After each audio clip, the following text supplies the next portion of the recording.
నడిచినా కూర్చున్నా మోకాళ్ళ నొప్పులు వస్తున్నాయా? ప్రాణ పెయిన్ క్లినిక్ లో అధునాతన చికిత్సతో మోకాళ్ళ నొప్పులు తగ్గించుకోండి. హాయ్ హలో నమస్తే, welcome to #1 news channel in digital మనం టీవీ. నేను మీ లాస్యా. ప్రస్తుతం మనతో పాటు స్టూడియోలో ఉన్నారు పొలిటికల్ అనలిస్ట్ అండ్ అలాగే సీనియర్ జర్నలిస్ట్ టీవీ శ్రీనివాస్ గారు. నమస్కారం శ్రీనివాస్. నమస్తే. ఇప్పుడు ఎక్కడ చూసినా షర్మిల గారి స్పీచ్ హాట్ టాపిక్గా మారిపోతుంది.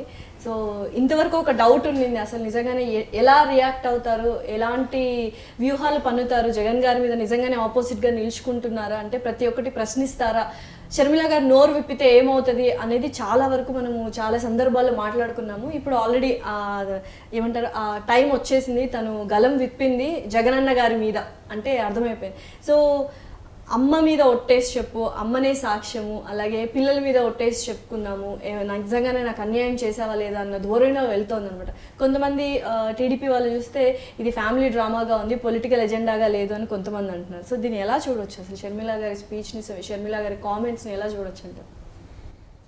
అన్యాయం, తనకు జరిగిన అన్యాయం, రాష్ట్రానికి జరిగినటువంటి అన్యాయం, వైఎస్ అభిమానులకు జరిగినటువంటి అన్యాయం, దానిపైన ప్రశ్నిస్తోంది. ఎవరు? షర్మిల. నాకు వ్యక్తిగతంగా అన్యాయం చేసినా పర్వాలేదు, నా తండ్రి ఆశయాలు నిలబెడతాడు అనుకున్నాను. ఇది రాజన్న పాలన కాదు, రాజన్న పాలనకి జగన్న పాలనకి ఆకాశానికి భూమికి ఉన్నంత తేడా ఉంది, నక్కకి నాకలోకానికి ఉన్నంత తేడా ఉంది అంటూ షర్మిల వదిలిపెడతాను. జగన్మోహన్ రెడ్డి మొన్న ఎడ్యుకేషన్ సమ్మిట్లో ఏమన్నాడు? రాష్ట్రాన్ని విభజించినట్లే తన కుటుంబాన్ని కూడా సోనియా విభజిస్తోంది, చిచ్చు పెడుతోందంటే దాని మీద ఈమె ఫైర్ అయింది. ఏమని? చిచ్చు పెట్టింది నువ్వు, అమ్మతోడు దేవుడితోడు కూడా వేసినట్టుంది, పిల్లలతోడ పిల్లల మీద ప్రమాణం చేసి చెప్పు, నిజంగానే నాకు అన్యాయం చేసావా లేదా అన్నట్టు సవాల్ విసిరి. జనరల్గా అమ్మతోడు అని ఎవరు వేయరు, అమ్మనే సాక్ష్యం. అమ్మతోడు ఉంది, పిల్లలతోడు, మరి ప్రమాణానికి సిద్ధమా అంటే అర్థం అదే కదా. ఇప్పుడు విజయం అని వీళ్ళు బలి చేస్తున్నారు. అన్నా కొడుకుని వద్దనుకోలేదు, ఇటు కూతుర్ని దూరం చేసుకోలేని పరిస్థితి విజయమ్మ గారిని చంపేస్తున్నారు. ఒక రకంగా విజయమ్మని ఇద్దరి మధ్య నలిగిపోవటమే కదా. అప్పుడు ఈమె అమ్మతోడు అంటే మరి ఆమె చనిపోతుంది అన్నమాట. అబద్ధం చెప్పినా అనకూడదు కదా. అమ్మతోడు సాధారణంగా వెయ్యరు ఎవరు.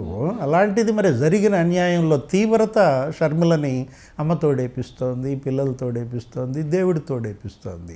అన్యాయం చేశానా లేదా అని చెప్పాల్సింది ఎవరు? జగన్. ఆత్మసాక్షి అని ఒకటి ఉంటుంది, వాళ్ళ పేరు కూడా సాక్షే కదా. ఆయన సాక్షి పేపరు, సాక్షి మీడియా పెట్టేసుకుని ఆత్మసాక్షిని కోల్పోతున్నాడా? ఇప్పుడు సజ్జల్లో ఎవరో కూడా మాట్లాడారు, ఏమని? ఏం జరిగింది ఆమెకు అన్యాయం, ఆమెకు అన్యాయం ఏం చేశారు అని సజ్జల మాట్లాడితే సత్రకాయ అన్నా చెల్లి తేల్చుకుంటారు కదా, మధ్యలో సత్రకాయ సజ్జలకి ఎందుకు? నిజంగానే షర్మిల గారికి అన్యాయం జరిగిందా అంటే మీరేమంటారు?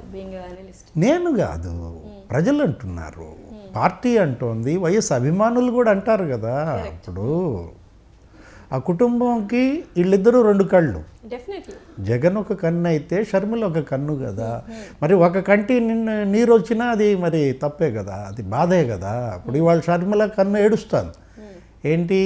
ఆస్తుల్లో అన్యాయమా, లేదు రాజకీయ వాటాలో అన్యాయమా? వాటాల పంపిణీలో విభేదాలే కదా ఇవాళ అన్నా చెల్లి రోడ్డు ఎక్కడానికి కారణం.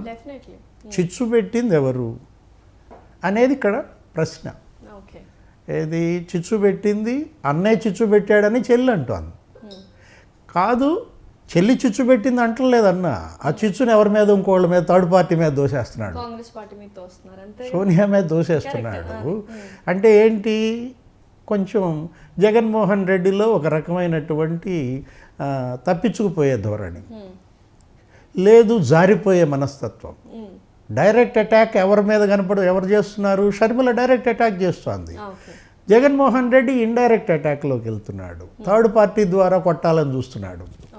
అంటే తప్పు చేసింది ఎవరు? జగన్మోహన్ రెడ్డి అని తెలిసిపోతుంది. నువ్వు నిజంగా తప్పు చేయకపోతే నువ్వు డైరెక్ట్ అటాక్ దిగుతావు షర్మిల మీద. నువ్వు నాకు అన్యాయం చేసావు చెల్లి అని అడుగు. చెల్లి కనుక నీకు అన్యాయం చేస్తే, కుటుంబంలో చిచ్చు అది మీ కుటుంబ సమస్య, మనకు సంబంధం లేదు, రాష్ట్రానికి సంబంధం లేదు, ప్రజలకు సంబంధం లేదు కదా. మీ కుటుంబంలో చిచ్చు అన్న పెట్టాడో చెల్లి పెట్టాడో మొత్తానికి తగలబడుద్ది. ఏది ఇప్పుడు అదే మీ చిచ్చు రాష్ట్రానికి చిచ్చు కాకూడదు, మీ చిచ్చు ప్రజల మధ్య చిచ్చు పెట్టకూడదు. అంటే ఒకప్పుడు ఈ విషయం పక్కన పెట్టేసి ఇప్పుడు టీడీపీ గురించి మాట్లాడుకున్నట్లయితే డిసెంబర్ 25వ తేదీన తను గిఫ్ట్ పంపించడం జరిగింది. అక్కడ నుంచి థ్యాంక్స్ అని కూడా శుభాకాంక్షలు ఎక్స్చేంజ్ అనేది జరిగింది.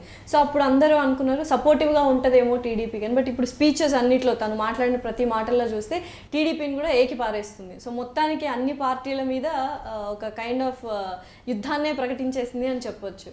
సో దీన్ని ఎలా చూస్తారు? అంటే గిఫ్ట్లు ఇవ్వటం అనేది సహజం, గ్రీటింగ్స్ చెప్పుకోవటం అనేది. ఇప్పుడు జగన్మోహన్ రెడ్డి కూడా చంద్రబాబుకి చెప్తాడు కరెక్ట్. ఏంటి ట్విట్టర్లో జన్మదిన శుభాకాంక్షలు. యా. కాకపోతే జైల్లో వేసేపోయిన అది వేరే విషయం. అంటే ఇదేంటి పైకి దొరికేది. క్రిస్మస్ వచ్చింది కాబట్టి గిఫ్ట్లు పంపింది. అలాగే హెరిటేజ్ వాళ్ళు కూడా పంపించలేదు కదా, ఈసారి పంపించడం దట్టు టీడీపీకి షర్మిల గారు అనేది కొంచెం ఇంకా టీడీపీకే కాదు కదా, కేటీఆర్కి పంపింది, రేవంత్ రెడ్డికి పంపింది, అందరికీ పంపుతారు. మామూలుగా ఏంటంటే ఒక కంపెనీ ఉందనుకోమ్మా, హెరిటేజ్ ఉంది, అందరికీ పంపిస్తారు. వైసీపీ ఎమ్మెల్యేలకి, ఎంపీలకి, మంత్రులకి. అంటే అప్పుడు టాక్ ఆఫ్ ద టౌన్ అయింది కాబట్టి ఆ విషయాన్ని ఊరికే ఏంటంటే ఇది ఒక మీడియా దాన్ని హైలైట్ చేసింది, ప్రజల్లోకి అది చర్చనీయాంశం అయింది. షర్మిల తెలుగుదేశాన్ని తిట్టడంలో వింత లేదు, తెలుగుదేశాన్ని తిట్టకపోతే వింత. ఎందుకంటే రాష్ట్రాన్ని ఇలా చేసిన దాంట్లో చంద్రబాబు, జగన్మోహన్ రెడ్డి ఇద్దరి పాత్రలను ఆమె ప్రశ్నిస్తోంది. తెలుగుదేశాన్ని ఏమీ ఉపేక్షించట్లేదు. కాకపోతే తెలుగుదేశం ఏమీ దానికి స్పందించట్లా. ఇక్కడ ఉలికి పడుతోంది ఎవరు? జగన్మోహన్ రెడ్డి శిబిరం ఉలికి పడుతోంది, ఎదురు దాడి చేస్తున్నారు, మంత్రులు చేస్తున్నారు, ఎమ్మెల్యేలతో తిట్టిస్తున్నారు, సలహాదారులతో తిట్టిస్తున్నారు. ఎవరిని తిట్టిస్తోంది? రాజశేఖర రెడ్డి బిడ్డను. వీళ్ళు అసభ్య పోస్టులు పెడుతోంది ఎవరి మీద?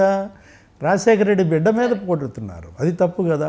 సోషల్ మీడియాలో కూడా చాలా దారుణంగా మహిళను కూడా చూడకుండా చాలా దారుణమైన ప్రచారాలు అయితే స్టార్ట్ చేశారు. ఇందులో అంటే ఓకే నేను చేయించట్లేదు కార్యకర్తలు కానీ లేకపోతే వైసీపీ నాయకులు ఎవరో ఒకరు చేస్తున్నారు, నా పాత్ర ఏమీ లేదు అని ఒకవేళ ఇన్ ఫ్యూచర్లో జగన్ గారు చెప్పినా అది వాస్తవం అంటారా?